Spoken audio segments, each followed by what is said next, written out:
NorCal Tea Party Radio is sponsored by Del Rapini. Del has been involved with the Tea Party since April of 2009. A retired developer, Del has a passion to serve and restore his country to her fundamental principles. This is just one way that he has chosen to accomplish his goal. Each month we need sponsors to offset the cost of this program. For information on how you can become a sponsor, go to norcalteaparty.org.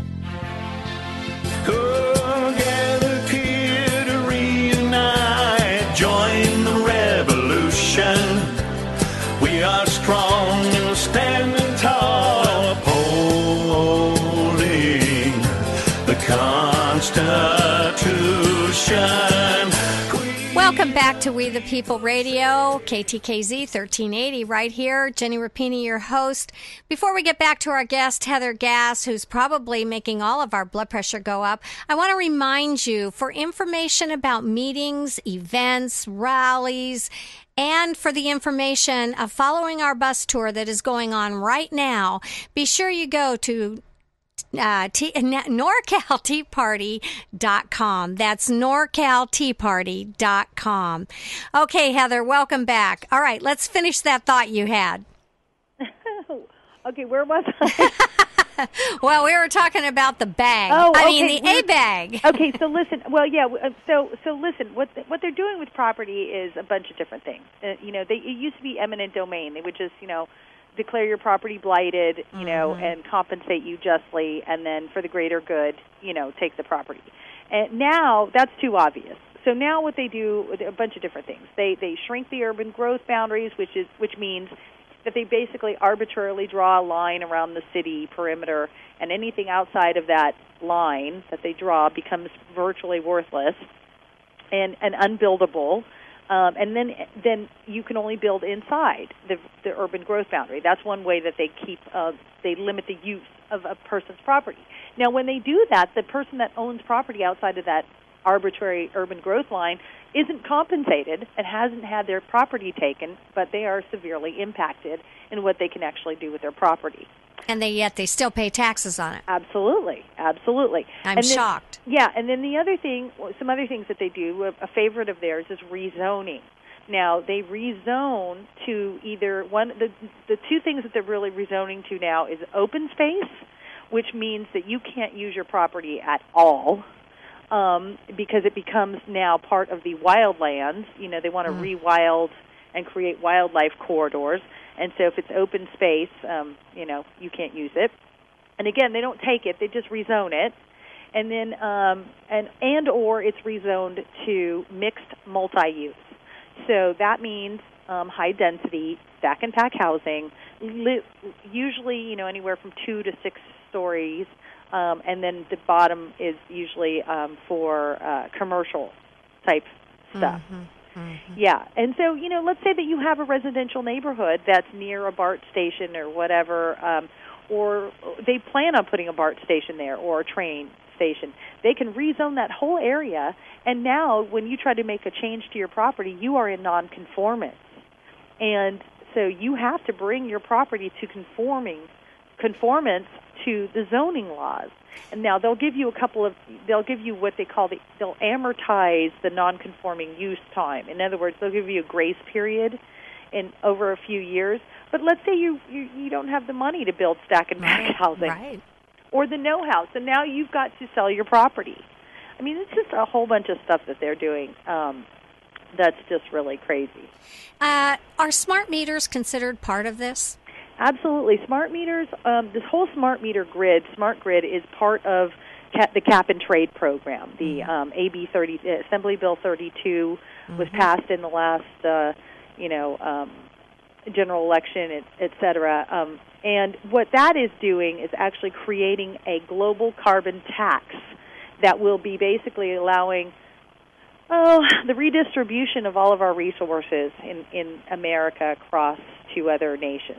I mean, that's the bottom line with this. There isn't anything about smart meters that's good for us, that we can regulate our own toaster. Thank you very much.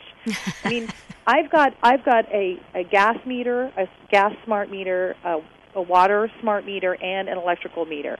Now, what these meters do is they actually down to the device. Right now, not all of the devices in the home have these Zigbee chips, I think is what they call them.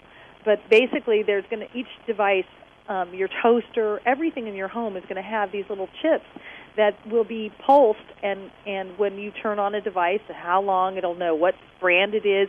Think of all the information that is going to be taken from your home and your usage, and then sold potentially. To developers and also to product manufacturers. I mean, think how valuable that information would be.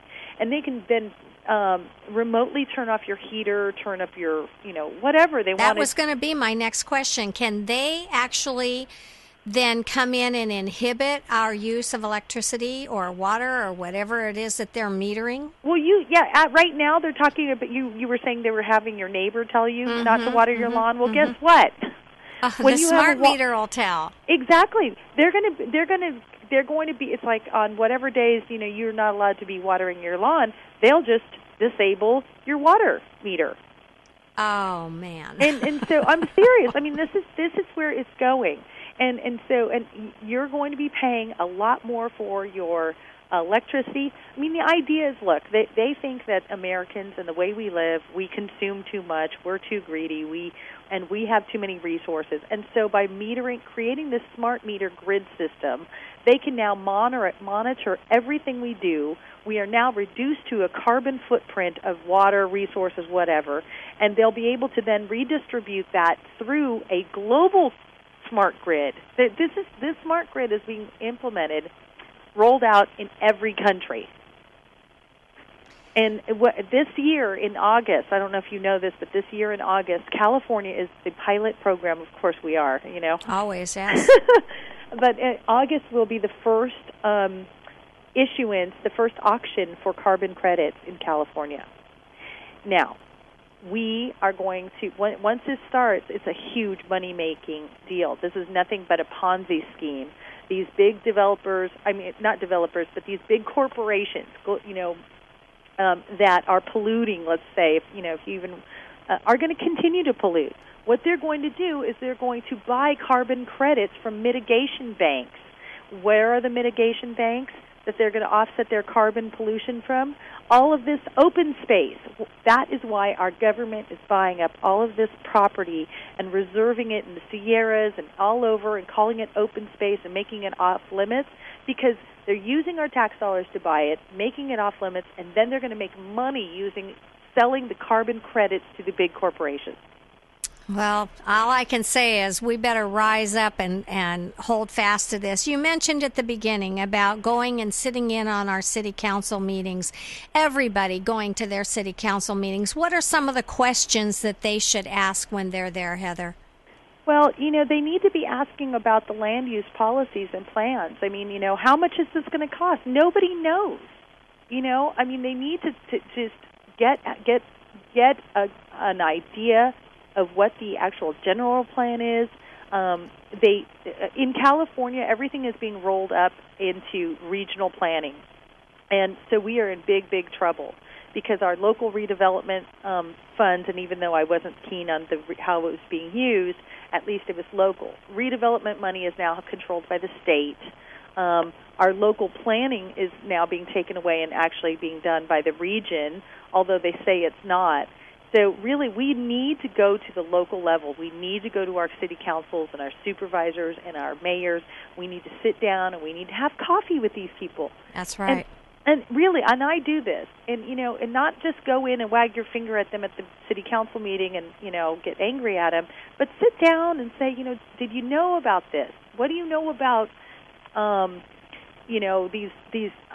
plans that are coming down? How do you feel about sustainable development? Do you really know what that means? Do they know what Senate Bill 375 is going to do, what it's calling for, which is calling for the rezoning and changing of our communities into stack and pack high density housing next to mass transit. You know what? We've got to wrap it up. I am so sorry. This is the fastest 30 minutes on the face of the earth. Can I just say that I want people to go? There's an Agenda 21 conference in California on April 20th and 21st. go to eagleforumofcalifornia.com if you want to sign up. Thank you so much, Heather. I really appreciate it. And thank you for listening to us today.